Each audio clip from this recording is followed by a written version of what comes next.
Chopper to third, that's a fair ball. And the throw, and it's not in time.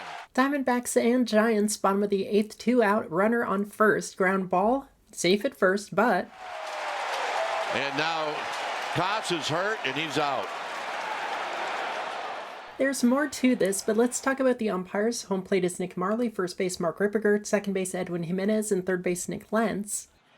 Bob Melvin, I'm sure, is going to argue obstruction right there. As the umpires get together, we have a potential obstruction play. That is the act of a fielder who, while not in possession of the ball and not in act of fielding the ball, impedes the progress of any runner. Let's take a look at the replay.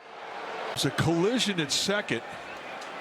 And it may not well, that's have been able to hit. He has the spirit, but obstruction is the term when the defensive team commits the illegal act, while interference is when the offense does it. And we have a collision around the bag. Yeah, Lawler was standing there. I hate to say it, but I think that's a bad on Jordan Lawler right there. So let's establish, yes, this was obstruction because the fielder didn't have the ball and was not in the act of fielding when he impeded the progress of the runner. Matt Williams go out as well. I mean, Matt Williams saw it immediately. Yep, they're going to place the runners. The umpires will indeed call obstruction. They got it right, and Mark Ripperger, the crew chief at first base, will explain the call to Torey Lovullo. I mean, that sure looked like the very definition of obstruction. It cost them not only an out, but an out to end the inning. Credit to the broadcasters, this is the textbook definition of obstruction. The bag anticipating a force play there from Gino, but Gino instead went across the diamond, and as soon as you see that throw, you've got to get out of the way. Lovullo is partially upset because no one called this initially. It was only after consultation, so let's figure out why they didn't see it initially. And it may not have been able for Jimenez to see it. Second base umpire Jimenez has his back turned, so he doesn't see it. Let's talk about home and first base umpires. And the throw, and it's not in time. And now Kotz is hurt and he's out.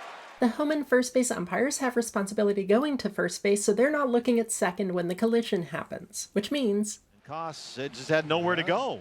third base umpire Nick Lentz is the only umpire who has the view on this play, and that's why it takes a crew consultation, including Lentz, in order to call it. But no play was being made on the obstructed runner. This is type 2 obstruction, and the inning is going to continue. Arizona broadcaster Steve Berthium is on point. This is type 2 obstruction because no play was being made on the runner at the time of the collision. Therefore, the runner is awarded the base that runner would have achieved had obstruction not occurred. That's second base. And Torey Lovullo has been ejected. Torey Lovullo pointing at all four umpires. He's throwing them all out of the game. You are allowed to get an explanation on a reverse call, but you are not allowed to argue it. And continuing to argue like Lovullo did is why he got tossed.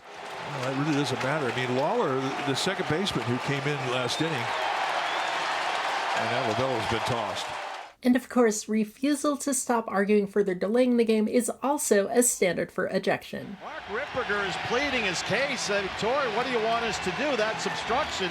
Torey's making a counterpoint. Now he's been thrown out of the game.